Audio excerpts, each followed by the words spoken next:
galing sa magnanakaw. And for sure, may inspire kayo sa kwento ng mag-ina na i-feature natin. Live streaming first before airing on GMA News TV, I'm Ato Maraulio. Stand with us, stand for truth.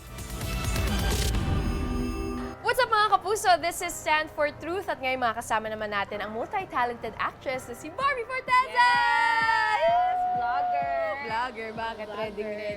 Andito kami ngayon sa set mo, your taping, pero ikwento mo naman sa mga kapuso natin where we are right now. Ang storya po ng aming Wagas episode ay tungkol sa may-ari ng Parisan, Walang Kapares.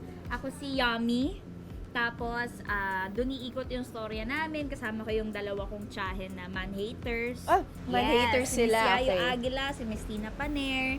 Pero syempre, meron akong kababata na ever since gusto ko na. Si Eugene, si Jack Roberto. Ay, sorry naman. Talaga ba? Parang kapares mo dito yung tunay mong kapares. Totoo ba? Gusto ba nating simulan ng topic na ito? Ay, para sa'yo. Interview mo to, Barbie. Pasensya interview naman. ko ba? Okay. Oo. Oo nga sobrang nung sinabi sa amin ni Jack to, hindi kami makapaniwala. Dahil unang-una hindi namin alam na magiging daytime na pala ang Wagas. Kasi, 1 month na siya, di ba? Tapos daily na siya, ganyan. So, sobrang happy kami for Wagas. Ito na yung pangalawa yung show na magkasama kayo ni Jack.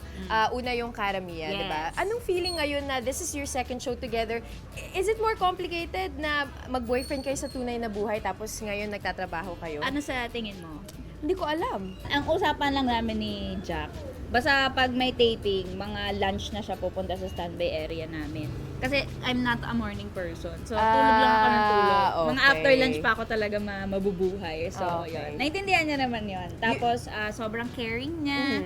Pero bukod sa shows, di ba, pati yung mga vlogs nyo magkasama kayo Yes. palagi. I have to congratulate you because yung vlog mo ilang months pa lang yan, more than 500,000 plus subscribers already. Milyon ang mga nanonood ng mga vlogs mo. At mula sa Taylor Swift-inspired look Yes! to fresh Q&A, Yes! lahat-lahat na. Anong feeling? Why did you decide to do a vlog kahit na busy ka? Talagang tinatawid mo para sa mga followers mo yan? Noon, nung sinimulan ko pa lang yung vlog ko, ang gusto ko lang talaga, gayahin yung mga beauty vloggers kasi mahilig akong manood. Okay, ipakita mo muna sa amin yan. Paano ba yung mga beauty vloggers? So first, we're going to chururut chut-chut, emerut chemrut chut-chut. Ganon. Yung mga may ganyan pa. Oo, yung mga may mga pa-ganyan-ganyan. Meron talaga rin ako mga products na kahit hindi, alam mo yun, hindi paid, ginagamit ko talaga ever since. And naisip ko na magkaroon ng Q&A, ganyan. Kasi parang sabi ko magandang platform na rin naman ng YouTube para ma-connect ako sa fans, ganyan, sa supporters ko, ganon. So, ayun, so far, medyo nabeta naman nila yung ganon. So, try ko ulit gumawa. Actually, hindi, may na-shoot na ako, in-edit ko na lang. Ayan. So, paano, di ba? Paano? Kailangan natin na, guys, baka gusto niyo man mag-edit for Barbie, tulungan niyo naman siya. Oo nga, meron ba dyan? Ex-deal na lang, popost ko na lang. Pero Barbie, ang dami mong ginagawa. You're doing acting, syempre. Now you're going into vlogging also. Meron ka pa bang mga projects sa tingin mo na gusto mo ring magawa in the future apart from all of these things that you now have the freedom to do? Matagal na rin kasi nung huli akong nagkaroon ng indie film. Parang gusto kong gumawa ulit ng pelikula, ganon, ng seryoso naman. Oo kasi syempre ngayon rom-com, tong Wagas, tapos yung pinasaya comedy din. So parang gusto ko naman medyo gusto ko ma-try yung variations kung kakayanin. Well, if anything, alam naming lahat na variations is your forte. Talaga ba? Oo nga nagkaroon ka nga ng mukha dito na pull off mo pa rin, no? Maraming salamat, Barbie. Invite everyone naman to watch Wagas and of course, check out your YouTube channel as well. Iniimbitahan ko po kayong lahat na manood po ng aming Wagas, Wait, Is This Love? Directed by Rember Galera. Malapit na po yan. Bago mag-Eat Bulaga, kasama ko po si Jack Roberto, si Christopher Martin, Miss Yayo Aguila, Miss Tina Paner, Ira Mariano at marami pa pong iba. Kaya sana po panoorin niyo po yan. Salamat. At syempre ang aking YouTube channel, Barbie Forteza. Subscribe din kayo sa channel ni Jack Roberto. Thank you!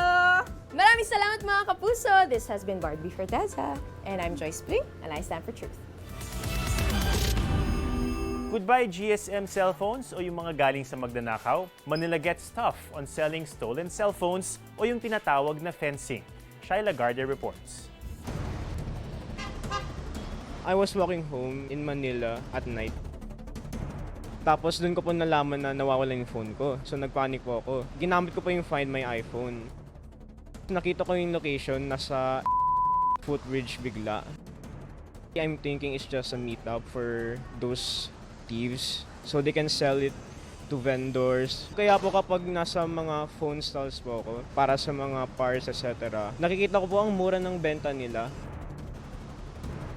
Usually, pag napapadaan ako dun sa may one part ng recto, meron dun nakatayong 2 or 3 guys na if ever dumaan ka, magsisenyas na sila sa'yo. Last year kasi I lost my phone. I was kind of desperate to have a phone. One guy tried to offer me iPhone 8. He said that the phone was 10K or 8K. Hanggang sa umabot na sa 4K, kinaya pa 3.5. Sumayad sa isip ko na at the end of the day, parang naisip ko na sobrang mali pa din. Naalok ka na ba ng smartphone na GSM o galing sa magnanakaw? This week, ang lokal na pamahalaan ng Maynila ay nagsimula na mag-crackdown sa mga nagtitinda ng illegally acquired gadgets dahil labag umano ito sa anti-fencing law. Over the weekend, nagsagawa ng surprise inspections ang Special Mayor's Reaction Team ng Manila Police District sa ilang kilalang mall sa Recto. As of yesterday, around 300 mobile phones have been confiscated and 6 people were arrested and charged with violating the anti-fencing law. Sa ilalim ng Presidential Decree 1216, itinuturing na fencing ang pagbenta, pagbili o pagmamay-ari ng mga bagay na nakuha sa pamamagitan ng pagnanakaw. Those found guilty of the act of fencing can face up to 20 years in prison, depending on the peso value of the item in question. In a press briefing yesterday, Mayor Isko issued this warning. I will close the entire mall. Pagpatuloy ninyong kinakalinga, pinapayagan ang mga second-hand cellphone galing sa hold-up at snatching. Pinuntahan ko ang stalls ng ilan sa mga nasabing mall pero tumangging humarap sa kamera ang mga vendors na nakausap ko. Hindi rin daw sila sangkot sa pagbebenta ng nakaw. Ayon kay Major Ibay na Operations Chief ng mga raid, mapa-customer o reseller, dapat ay sa licensed retailers lang bumibili ng cellphone. Kung second-hand man ang bibilhin, kailangang kumuha raw ng police clearance at affidavit na nagpapatunay na ang binibili ay hindi nakuha sa illegal na paraan. The MPD also reminded both sellers and buyers to be vigilant and responsible. Maging aware sila sa pagbili ng cellphone, no? Tinatawag natin GSM. Ang halaga ng cellphone nasa halagang 80,000, bibilin lang nila ng 12,000. Pag binenta nila, 50,000 na. Once na bumili ka, na alam mo na mas mababa sa price na dapat lang, kaukulan presyo nung sinasabing binebentang cellphone, kailangan i-verify mo, ito ba ay napakababa? Ito ba ay may resibo? Madalas, walang kasamang charger, di ba? Mag-isip ka na. O, galing sa nako yan. O, pwede ka ngayon magbigay ng information para makatulong ka din doon sa nawalan ng cellphone. Sabi nga, ignorance of the law excuses no one at kung wala nga naman daw bibili ay walang magbebenta ng GSM. I'm Shai Lagarde and I stand for truth. The bond of a sick mother and her son touched the heart of the internet in a viral post. As Marilabaw reports. Mahirap po sa amin po eh. Siya lang po yung inspirasyon ko po eh. Sa bawat puntahan ko po eh. Siya lang po talaga yung inspirasyon ko eh. Marami ang naantig ng i-post ni Ray Angelo sa Facebook ang sulat ng kanyang nanay na lumalaban sa sakit na breast cancer. Gusto ko makasama ka. Nahirapan pa naman na ako pero nilalakasan ko pa ang loob ko. I love you. Mahal na mahal kita, anak.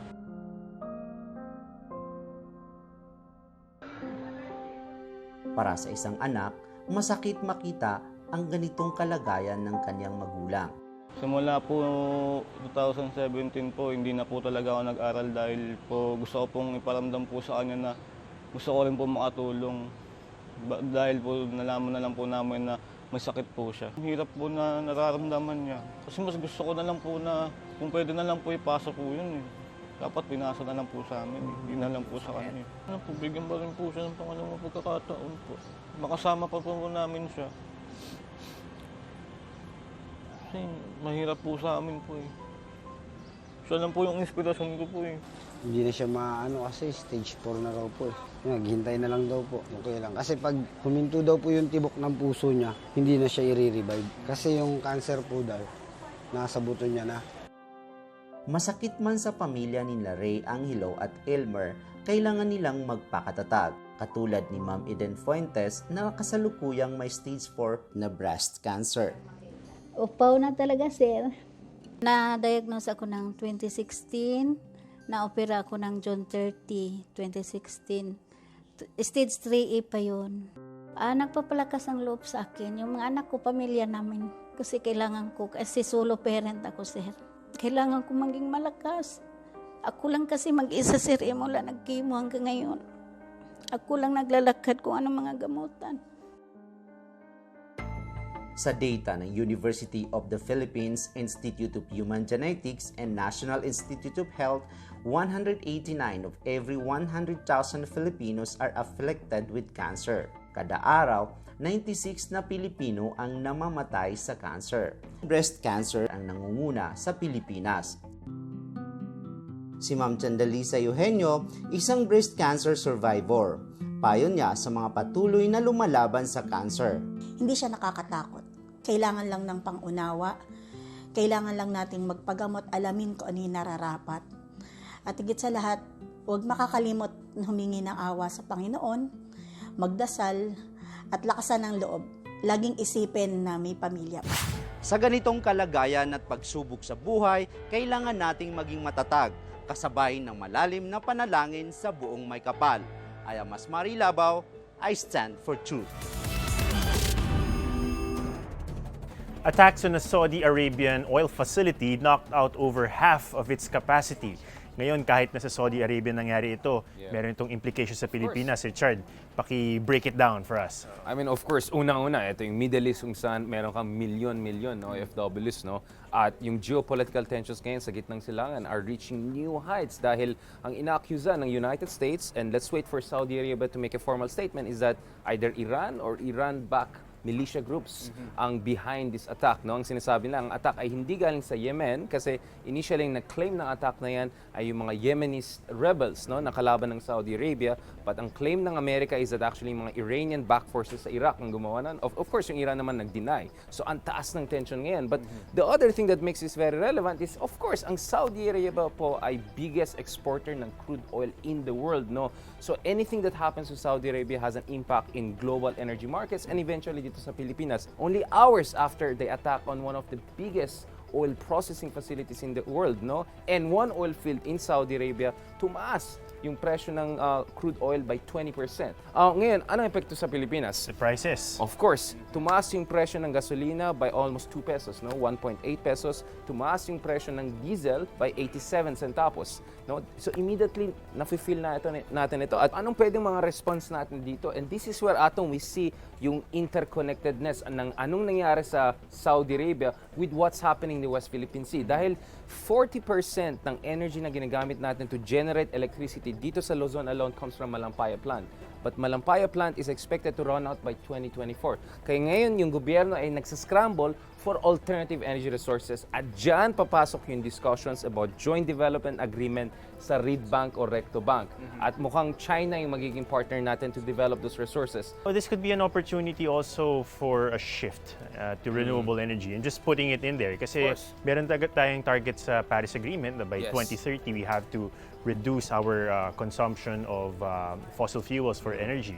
And yung solar market is really good potential to be a good source of electricity. So kailangan natin isip-isipin yung ating reliance on oil is not the best strategy. Yeah, alam mo Atom, historically tayong one of the most diversified suppliers in terms of energy sa buong Asia, no? Ang taas ng contribution ng geothermal aside from other renewable energy.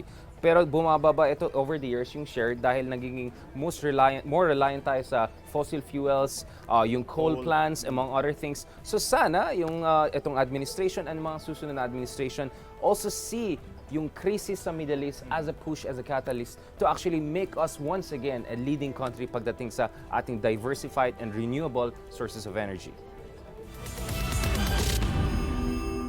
Nalilito ka na ba sa mga ID na meron ka? Worry no more! Dahil meron ng National ID System o PhilSys, Philippine Identification System. The one ID to rule them all. To provide a foundational identification for all the citizens of this country as well as resident alien. PhilID will facilitate ease of doing business as well as yung mas mapabilis nga natin yung transaction natin sa gobyerno at sa pribadong sektor. Sinimulan na ng Philippine Statistic Authority ang first series of PhilSys pilot test registration. At sa kalagitnaan ng susunod na taon, inaasahan ang full implementation ng PhilSys mass registration.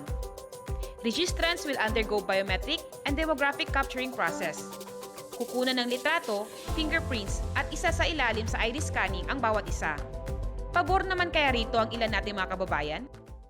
So, kung may national ID tayo, dun sa isang identity natin, madali na lang natin makuha kung sino ba siya talaga. Mas gusto ko na yun, at least isa na lang ang ligpisin. Hiningi naman ng Stand for Truth ang opinyon ng ilang kongresista tungkol sa national ID system in relation to violent extremism and activism. Nung lumala yung issue ng security on terrorism, talagang may mga LGUs or barangay gusto nilang i-profile yung exclusively yung mga Muslim. So yung ganong context discrimination yan, parang bakit Muslim lang? I-ID ko na lang lahat. Wala namang single solution talaga dito sa issue ng violent extremism or even any criminalities. Pero ang point ko lang, malaking bagay siya. Kasi madali mong i-trace at malaman.